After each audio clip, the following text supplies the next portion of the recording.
जय माता जी मित्रों, मैं आशुतोष मिश्रा अपने चैनल रंग बिरंगी दुनिया आशुतोष सर में आपका बहुत बहुत स्वागत करता हूँ।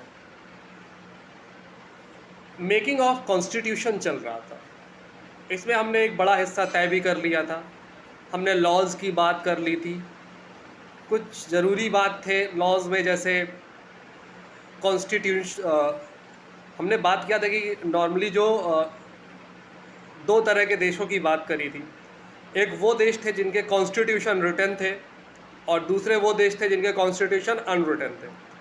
रिटन कॉन्स्टिट्यूशन वाले देश कौन कौन से थे? मुख्यतः यूएसए था, United States of America, India और क्या, और श्रीलंका, ऑस्ट्रेलिया। और अनरिटन कॉन्स्टिट्यूशन वाले देश कौन कौन से थे? उनमें जो सबसे प्रमुख है वो ब्रिटेन है, न्यूजीलैंड है और भी बहुत सारे, सऊदी अरेबिया एक देश है। तो हमने इन पे बात कर ली थी। अब हमारा एक बहुत छोटा सा कॉन्सेप्ट रह जाता है, वो क्या है? अच्छा, ये कॉन्सेप्ट शुरू करें इससे पहले आपको मैं एक क्वेश्चन पूछना चाहता हूँ। What is the official name of our country? India, Bharat, Hindustan, Aryavarta, या इनमें से कुछ और, या सारे? But I am asking for official name. Yes, बताइए। इंडिया का जो ऑफिशियल नाम है वो क्या है? इंडिया, भारत, हिंदुस्तान, आर्यावर्त। कंफ्यूज है? चलिए कोई बात नहीं, मैं बता देता हूँ। इंडिया का ऑफिशियल नाम है India, that is Bharat. Official नाम क्या है भारत का? इंडिया और भारत दोनों है। हम कहते हैं इंडिया, दैट इज भारत। ठीक है, तो आप इस बात को याद रखिएगा। अब मेकिंग ऑफ कॉन्स्टिट्यूशन में बड़ी चीज़ें हो गई थी। एक बहुत इंपॉर्टेंट टॉपिक रह गया था कि इंडिया, मैंने बताया भी था कि हमारा देश यूनिटरी है, जबकि यूनाइटेड स्टेट्स ऑफ अमेरिका एक फेडरल कंट्री है। India is a unitary country and United States of America is a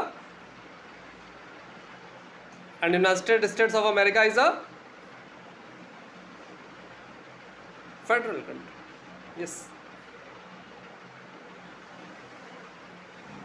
तो भाई कैसे कह सकते हैं, क्या अंतर है, क्या पहचान है फेडरल होने का या यूनिटरी होने का? बिल्कुल, अगर आप देखेंगे तो पूरे देश का शासन प्रणाली दो स्तर पे बटा हुआ है। एक यूनियन गवर्नमेंट के हाथ में है और दूसरा स्टेट्स के हाथ में है। ऐसी ही कुछ प्रक्रिया यूएसए में भी है। जो यूनिटरी कंट्रीज है, जहाँ पे कॉन्स्टिट्यूशन यूनिटरी बाइज्ड है। यूनिटरी बाइज्ड होने का क्या मतलब है? That constitution empowers more to the union government, like in our India. Clear है? Constitution empowers more to union government, that is unitary. अच्छा, अगर आपका पासपोर्ट होगा तो उसमें क्या लिखा होगा कि आप कहाँ के सिटीजन हैं? बताइए। उस पर लिखा होगा that you are citizen of only India. While in USA, United States of America, there is a citizenship of double citizenship concept है। लाइक आपको यूएसए का सिटीजन होने के साथ साथ वहाँ जितने अवेलेबल स्टेट्स हैं उनमें से किसी एक स्टेट का आपको सिटीजनशिप लेना पड़ेगा। सिर्फ यूनियन के सिटीजनशिप से काम नहीं चलने वाला, आप जिस भी स्टेट में रहेंगे वहाँ का सिटीजनशिप भी लेना पड़ेगा। एक तो सबसे पहला पहचान यही है। भारत में अगर मेरा जो भी पासपोर्ट है उसमें मेरी नागरिकता सिर्फ भारतीय है। My citizenship is only Indian. While in USA citizenship lies with USA as well as it also of a state. Clear है? तो दो कॉन्सेप्ट हो गया हमारा. पहला क्या है, हमें क्या, दो बातें क्या क्या है भाई. पहला सिटीजनशिप का हो गया. अच्छा, अब दूसरी बातें क्या है. इन इंडिया इंडिया का क्या मतलब है, यूनिटरी स्टेट्स. इन इंडिया यानी यूनिटरी, जो कंट्रीज यूनिटरी बायस्ड है, वहाँ पे यूनियन राज्य से संबंधित डिसीजन लेने के लिए इंडिपेंडेंट है.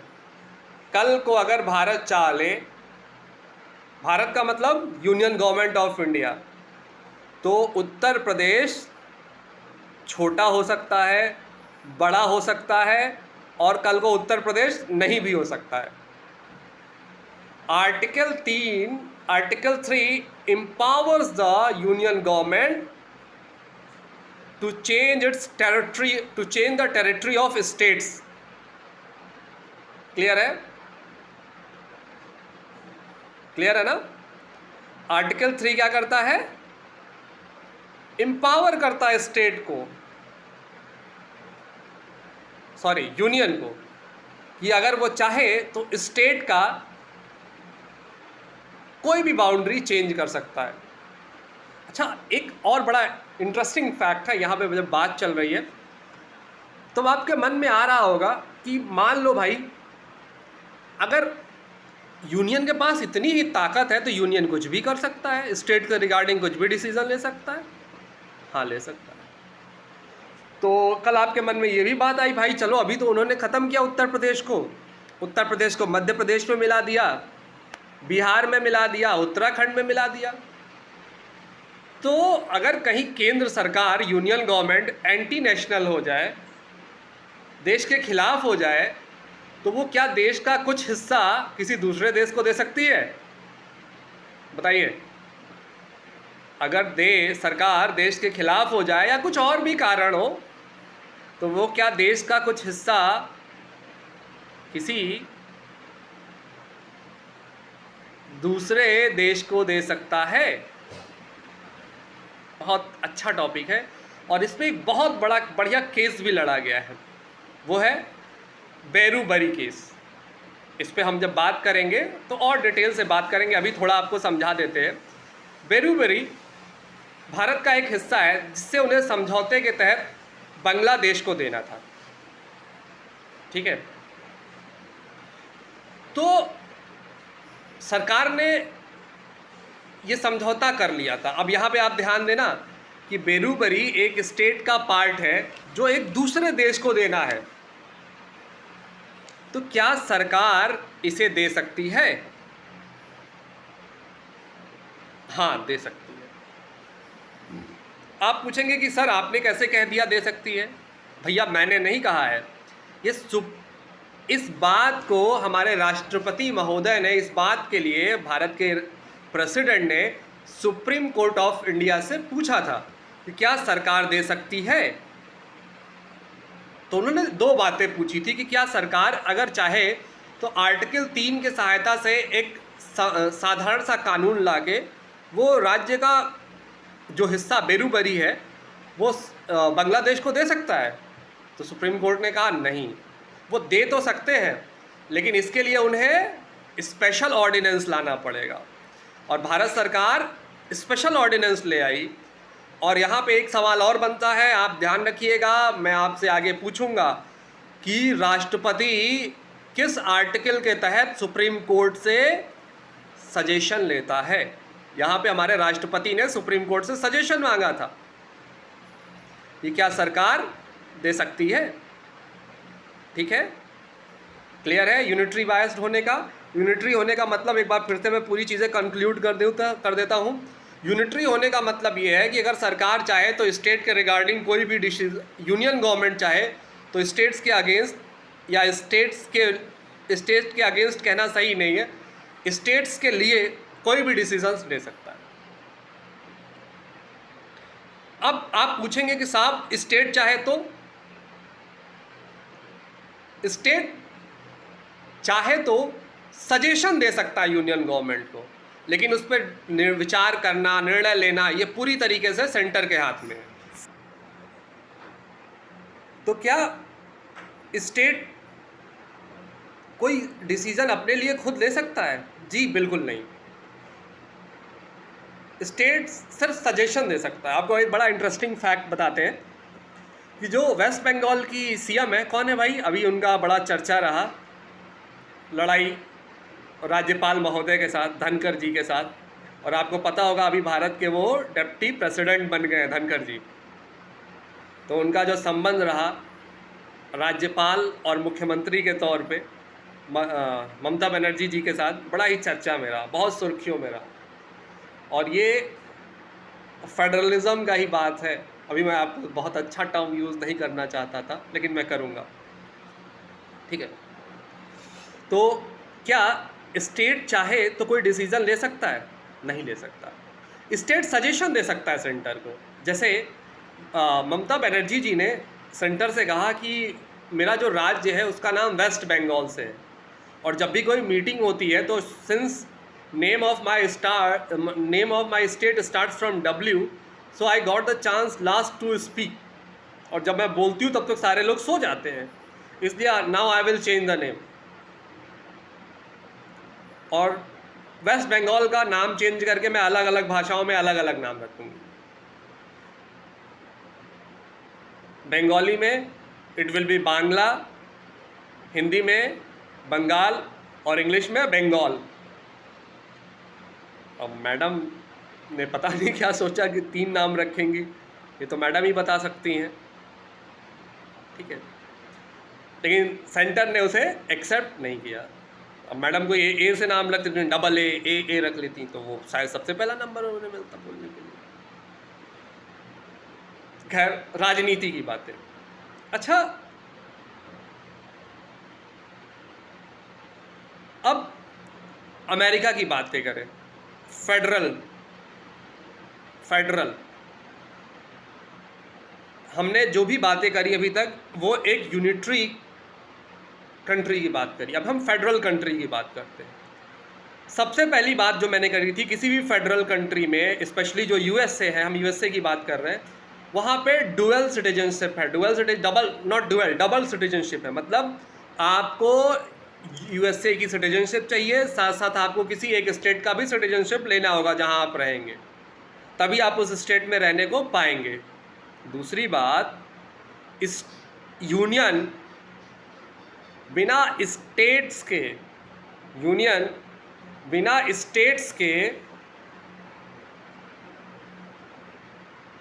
एग्रीमेंट के, यूनियन स्टेट्स के एग्रीमेंट के बिना स्टेट्स के रिगार्डिंग कोई भी डिसीजन नहीं ले सकता है। अगर यूनियन को स्टेट के लिए कोई डिसीजन लेना है तो स्टेट का एग्री होना बहुत ज़रूरी है। अगर स्टेट एग्री नहीं है तो वो डिसीजन नहीं ले पाएगा। क्लियर है? अगर स्टेट एग्री नहीं है तो फेडरल कंट्री में यूनियन स्टेट के लिए कोई भी डिसीजन नहीं ले पाएगा। आपको क्या लगता है, फेडरलिज्म सही है या यूनिटरी होना सही है? भारत जैसे देश में जहाँ पे बहुत ही ज़्यादा डाइवर्सिटी है, बहुत ही सारे लोकल इश्यूज़ हैं। इंडिया में रीजनलिज्म है, कम्युनलिज्म है,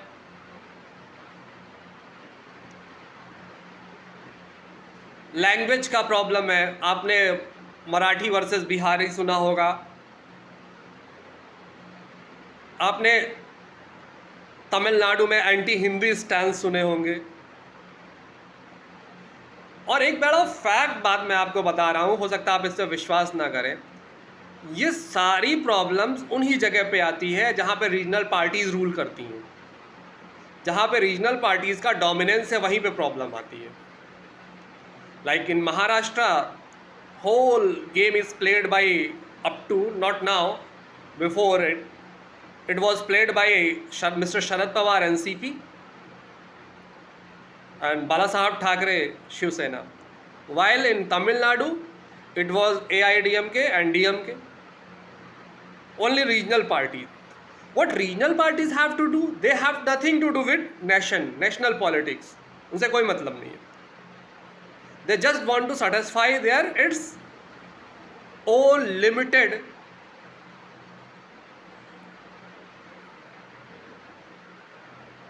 upwellment of their region. अच्छा, अभी मैं बात कर रहा हूँ तो उनके डेवलपमेंट की वो केवल बात करते हैं. तो इंडिया जैसे स्टेट के लिए यूनिटरी होना थोड़ा सा सही है. हमारे जो फोर फादर्स थे, they were more than enough intelligent.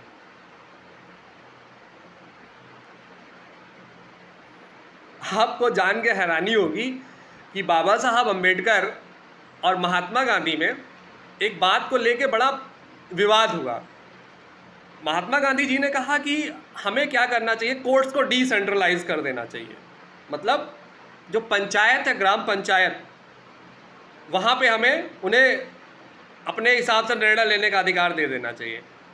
लेकिन बाबा साहब ने कहा कि शायद आपको पता नहीं है कि इस पंचायत में क्या क्या हो सकता है, तो उन्होंने उसे डिसेंट्रलाइज नहीं किया. खैर, अब हो रहा है कोशिशें, धीरे धीरे लोक अदालतें बन रही हैं.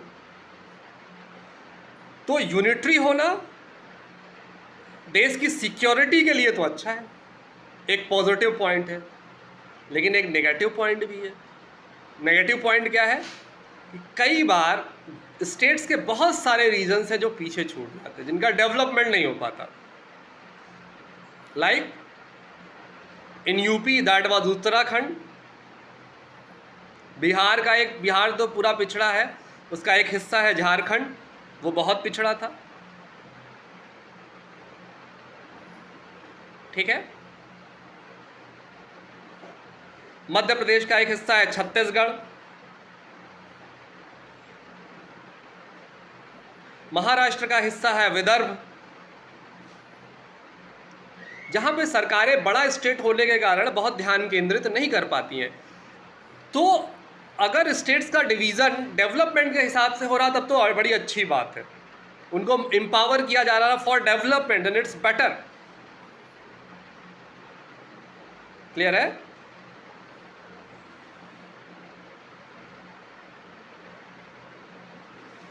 क्लियर है ना. But if they are divided in the name of language, religion, then it's not good.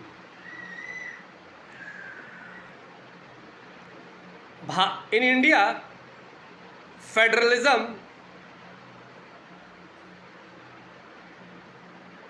nowadays being installed, like except in many ways, being installed in many ways. First was there competitive federalism. Competitive federalism क्या है? आपको याद हो कि Tata nano का plant था कहाँ पे? बंगाल में, शायद सिंगूर, अगर मैं नाम भूल नहीं रहा हूँ, अगर आप एक बार चेक कर लीजिएगा. तो ममता दीदी ने जब वहाँ पे कम्युनिस्ट गवर्नमेंट थी तो उसके अगेंस्ट एक बहुत बड़ा एजिटेशन किया और टाटा को अपना प्लांट वहाँ से हटाना पड़ा. और टाटा तब उस समय के शायद जो चीफ मिनिस्टर थे गुजरात के, उन्होंने कहा ठीक है, आप सिंगूर से टाटा नैनो का प्लांट हटाइए, हम आपको गुजरात में ज़मीन सस्ती देंगे, इंस्टॉलेशन में आसानी देंगे और हर तरह की मदद करेंगे. क्लियर है. तो क्या हुआ, वो जो टाटा का नैनो प्लांट था वो गुजरात में चला गया. अब रेवेन्यू किसको मिलेगा? गुजरात को मिलेगा. डेवलपमेंट किसका होगा? गुजरात का होगा. ये क्या हो गया? Competitive federalism.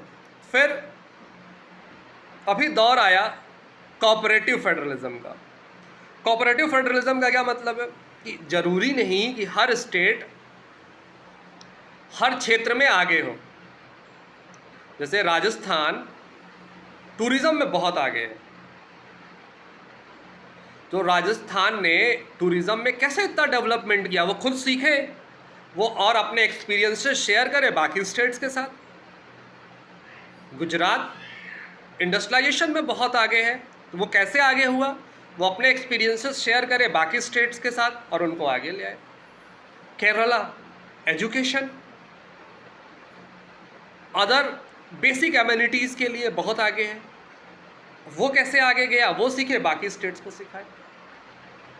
क्लियर है? तो ये क्या हो गया, हमारा कोऑपरेटिव फेडरलिज्म हो गया। अच्छा, ये जो फेडरलिज्म है, एक बात मैं यहाँ पे आपको कॉम्पिटिटिव फेडरलिज्म या कोऑपरेटिव फेडरलिज्म की जब भी मैंने बात करी, तो अब यहाँ पे फेडरलिज्म टर्म मैंने आपको नहीं बताया। फेडरलिज्म का मतलब है it is the division of powers in between whom, in between union government and state government. Federalism क्या है? शक्ति का विभाजन है यूनियन के बीच में और स्टेट गवर्नमेंट्स के बीच में, और स्टेट के बीच में भी है। तो जब ये कोऑपरेटिव फेडरलिज्म होता है, तो कोऑपरेटिव फेडरलिज्म क्या था? क्या था भाई कोऑपरेटिव फेडरलिज्म? कोऑपरेटिव फेडरलिज्म सिर्फ स्टेट और स्टेट का नहीं है, ये यूनियन और स्टेट का भी है, कि यूनियन कुछ मामलों में स्टेट का हेल्प करे, स्टेट कुछ मामलों में यूनियन का हेल्प करे। क्लियर है? आई होप आज का ये टॉपिक फेडरलिज्म और यूनिटरी वाला आपको बहुत अच्छे से समझ में आया होगा, आपने एंजॉय किया होगा। चैनल के साथ बने रहिए, हमें लाइक करिए, सब्सक्राइब करिए, पहुंच बढ़ाइए हमारी। फ्री एजुकेशन का है पूरा प्रोसेस, यकीन मानिए आप, यही सारा सब कुछ लाख डेढ़ सॉरी पावर कट हो गया था। तो फिर से एक बार प्लीज़ चैनल को लाइक करिए, शेयर करिए, सब्सक्राइब करिए, और ये जो भी आपको मटेरियल मिल रहा है, सेम मटेरियल आपको वहाँ दिल्ली जाने पे 1.5 से 2 लाख रुपए आप खर्चा करेंगे, रहेंगे। एनुअल जो आपका खर्चा है वो लगभग मान लीजिए 5 से 7 लाख से ऊपर ही, और किसी गिरी से गिरी स्थिति आप रहेंगे छोटा कमरा लेके, तब की मैं बात कर रहा हूँ। सारा मटेरियल आपको प्रोवाइड किया जाएगा। प्लीज़ हमसे जुड़िए, जितनी जल्दी ज़्यादा लोग जुड़ जाएंगे हमें आगे बढ़ने में और उतनी ही आसानी होगी। तो चैनल को लाइक करिए, शेयर करिए, सब्सक्राइब करिए। बहुत बहुत आपका आभार, बने रहिए। धन्यवाद।